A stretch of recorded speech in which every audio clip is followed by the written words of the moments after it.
Hello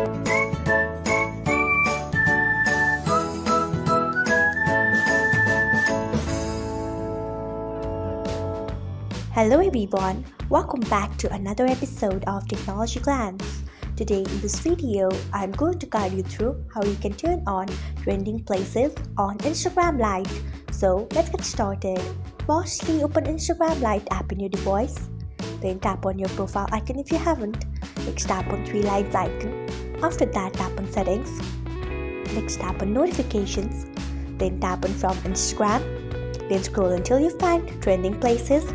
After that, you can see the option of on, tap on it. So this is how you can turn on trending places on Instagram Lite. Thanks for watching. If you found this guide helpful, we would love it if you hit the thumbs up button below. We upload great new tech tutorials like this one every day. So do not forget to subscribe to our channel and hit the bell icon so that you'll never miss another update.